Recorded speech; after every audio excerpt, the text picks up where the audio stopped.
Oh no, looks like that house is on fire. Quick, my friends, let's call the firefighters. Ah, aren't you glad we have our amazing firefighter friends to help us with such emergencies? Have you ever wanted to be a firefighter when you grow up? Well, let me tell you some cool stuff about firefighters, what they do, and how they do their work. So why do we need firefighters? That's right, to put out a fire. Although fire can help us to purify water, cook food, keep us warm, make light, and so many other good things, fire can also be dangerous if we lose control of it, like that house over there. Did you know that it can take as little as 2.5 minutes for a home to be entirely engulfed in flames? Yes, an entire big house can be fully set on fire in just 2 to 3 minutes. But hey, that's why we have our amazing firefighter friends. And today we are gonna learn so many cool things about them. Firefighters are firemen. They're people whose job is to put out fire and rescue people. Firefighters have to wear special gear to protect them from the heat and the flames of a fire. It is called bunker gear and is made from several layers of specially designed flame-resistant material. In some places, firefighters are also taught first aid and given medical training so they can help people in other ways. A paramedic or an emergency medical technician are names for people who have first aid training and usually work on ambulances. Paramedics in many places work for fire departments too. Some work for other agencies such as ambulance companies or hospitals to ride on ambulances to transport sick and injured people. Fire engines sometimes go to medical emergencies if they are closer and can give first aid before the ambulance gets there. A fire truck usually carries the very same equipment as an ambulance vehicle does. Firefighters have vehicles they drive fire and rescue operations. If the vehicle pumps water, it is called a fire engine. If it does not pump water, it is called a rescue truck. A rescue truck's main job is to respond to things like car accidents, collapsed buildings, search and rescue, stuck elevators, and other emergencies like that. Fire engines pump water and foam, which is used to put out the fire. Fire trucks carry ladders and tools to help rescue people from burning buildings. Most engines carry first aid kits to help people that are injured or hurt. A firefighter's work is not limited only to fire though. These heroes, they save people when there are floods, when there are earthquakes, man-made disasters, and other things like that. They even serve as plumbers, electricians, mechanics, psychologists, and even medical worker when it's necessary before the doctor arrives. This all makes firefighters real heroes, doesn't it? But what are the goals of firefighting? Well, to save life, save property, and save the environment. A fire comes when there are 3 elements, often referred to as being the fire triangle. These elements are fuel, oxygen, and heat. The aim of firefighting is to take away at least one of these elements, and then the fire will go off. Firefighters are equipped with a wide variety of equipment to accomplish this task. Some of their tools include ladder trucks, pumper trucks, tanker trucks, fire hose, and fire extinguishers. While sometimes fire can be burning in only a small part of a building, more damage can be often caused by smoke, water, and burning embers in common. That is why when a fire crew arrives, they often start by shutting down the utilities such as gas and electricity. A fire may be attacked generally by either interior or exterior resources or both. Interior crews may advance hose line inside the building, find where the fire is, and cool it with water. Exterior crews may direct the water into windows or other openings. Hose streams directed into the interior through the exterior wall apertures may conflict and jeopardize interior fire attack crews. That is why a fire crew needs to have a proper command structure that will plan and coordinate the various teams and equipment to safely execute each tactic. Buildings that are made of flammable material such as wood that burns easily are different from so-called fire-resistant buildings such as concrete high-rises. Generally, a fire-resistant building is designed to limit fire to a small area or to the floor. Other floors can be safe simply by preventing smoke inhalation and damage. However, all buildings suspected of being on fire must be evacuated regardless of fire rating. Our firefighter friends do a lot of firefighting, fire prevention, and rescuing. Let's see what each of these is. Well, firefighting is the most known task of a firefighter. It simply means to put out the fire. Some firefighting tactics may appear to be destructive, but often serve a specific need. For example, during ventilation, firefighters are often forced to open holes in the roof or floor or a structure. This is called vertical ventilation. Or open windows or walls. This is called horizontal ventilation. This is done to remove smoke and heated gases from the interior of the structure. Such ventilation methods are also used to improve interior visibility, facilitating locating victims more quickly. This also helps to preserve and to save the life of someone who is trapped and unconscious as it vents the poisonous gas from inside of the structure out.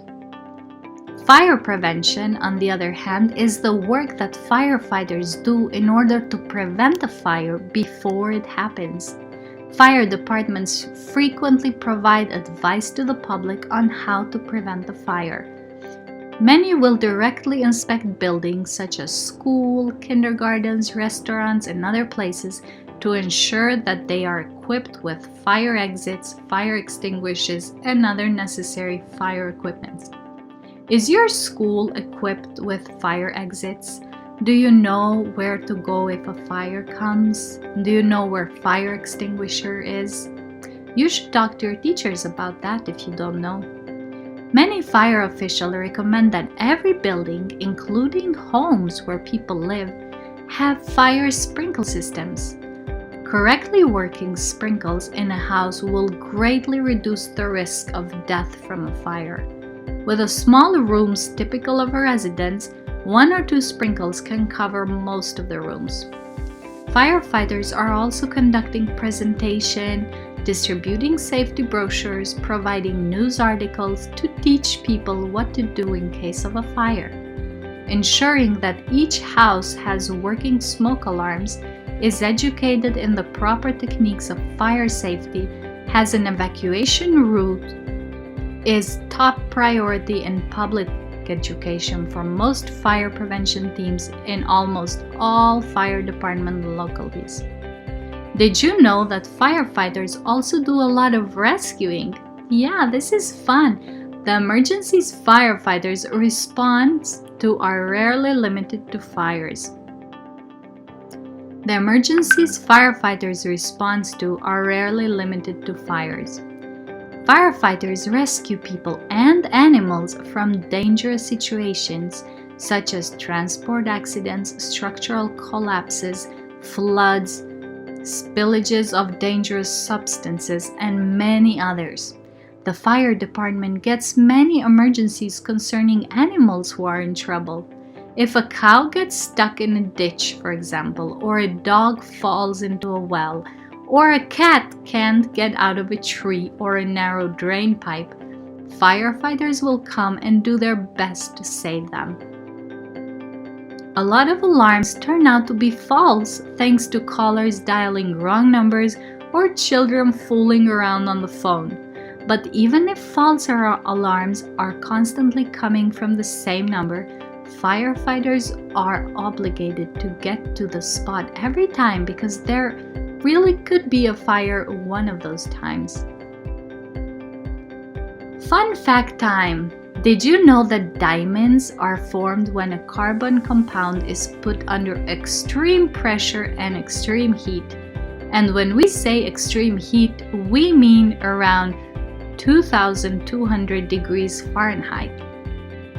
Did you know that a firefighter's uniform is made of special materials that can withstand temperatures up to 2,200 degrees Fahrenheit and protects a person from concentrated acids and alkali absorption? Most of the materials on Earth can be ignited at such a high temperature. A firefighter also has to wear an oxygen mask. According to safety regulation, the face shouldn't have any growth, piercing, or hair so that the mask fits tightly. In a burning building, nothing can be heard or seen. This is what we think it may look like, but in fact, inside a burning building, it looks more like this. Firefighters fold things together in such a way that they can hop into their boots and put on their pants within a second, put on a jacket in the next second, and grab their helmet and get into the car. They have only a couple of seconds to get ready and leave for a call, and every second can cost someone's lives. If a house has a lot of free space and there are almost no doors or walls, it will burn as fast as a match. So the more walls in a house, the slower it burns. And did you know that many fires are extinguished by volunteers rather than professional firefighters?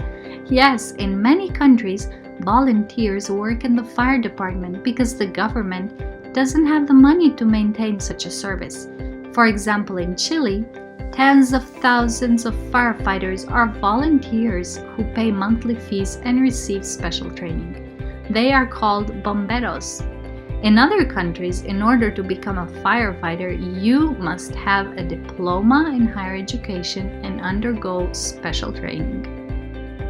Okay, this was cool, but what should we do if we are inside a building that is on fire, or even in our own house? Well, the idea is to get outside quickly and safely. Smoke from a fire can make it hard to see where things are, so it's important to learn and remember the different ways out of your home. How many exits are there in your house? How do you get to them from your room? It's a good idea to have your family draw a map of the escape plan. But if you're in a room with the door closed when the fire breaks out, you need to take a few extra steps. Number 1, check to see if there's heat or smoke coming in the cracks around the door. This will tell you if there is fire on the other side of the door. If you see smoke coming from under the door, do not open the door. If you do not see any smoke, touch the door. If the door is hot or very warm, don't open the door. But if you don't see smoke and the door is not hot, then use your fingers to slowly touch the doorknob. If the doorknob is hot or very warm, don't open the door.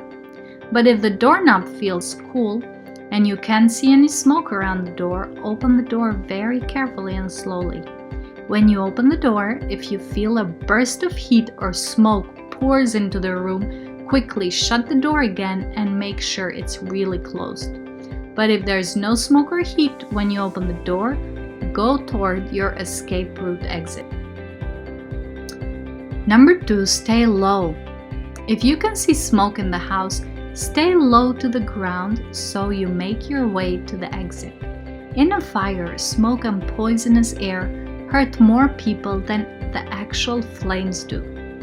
You'll breathe less smoke if you stay close to the ground because smoke naturally rises up, so if there is smoke while you're using your escape route, staying low means you can crawl under most of the smoke.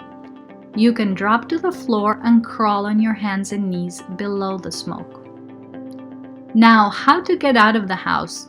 Well, getting out through a door that leads outside should be your first choice as an escape route. But also ask your parents about windows and if they would be possible ways to get out. Even windows on a higher floor can be safe escape routes if you had help, like from a firefighter or another adult. Ask your parents to teach you how to unlock the windows, open them, and remove the screen if needed. Make sure you only do this in an emergency case. Lots of kids are injured because they fall out of windows playing. Sometimes families have even collapsible rescue ladders that can be used to escape from upper floors of a house. If you have one, ask your mom or dad to show you how it works. But what if you cannot get out right away? If you can't get out fast because fire or smoke is blocking an escape route, you'll want to yell for help. You can do this from an open window or call 911 if you have a phone with you. Even if you're scared, never hide under the bed or a closet. Then firefighters will have a hard time finding you. Know that firefighters or other adults will be looking for you to help you out safely. The sooner they find you, the sooner you both can get out. In the meanwhile, keep heat and smoke from getting through the door by blocking the cracks around the door with sheets, blankets, and/or other clothing. If there is a window in the room that is not possible to escape from, open it wide and stand in front of it. If you can grab a piece of clothing or towel, place it over your mouth to keep from breathing in the smoke. This works even better if you wet the cloth first. If your clothes catch fire, a person's clothes can catch fire during a fire or by accident. Like for example, if you step too close to a candle. If this happens, don't run. Instead, stop, drop to the ground, cover your face with your hands, and roll. This will cut off the air and put out the flames. An easy way to remember this is stop, drop, and roll. Preventing fires. Every year, kids of all ages start over 35,000 fires that hurt people and damage property. You can do your part to prevent fire by never playing with matches, lighters, and other fire sources. Also, stay away from fireplaces, candles, and stoves. Wow, so many important things we have learned today. Before we go, let me tell you a fun story about firefighters. One time, there was a little boy stuck inside a car. His mommy had locked the door and forgotten the keys inside. She called the firefighters to help. While two of them were trying to open the door, the other firefighters were entertaining the little boy who was crying inside the car because he was so scared. But then he saw firefighters pretending to be like dinosaurs and monkeys, and he started to laugh. The firefighters kept this boy laughing for the whole time until the door was finally opened and he could be with his mommy again. No wonder everybody loves our fire heroes. Hope you enjoyed learning together about firefighters and the amazing work they do for the people, for the animals, and the environment. So much for today, dear friends. Until next time, rise up and shine. Bye!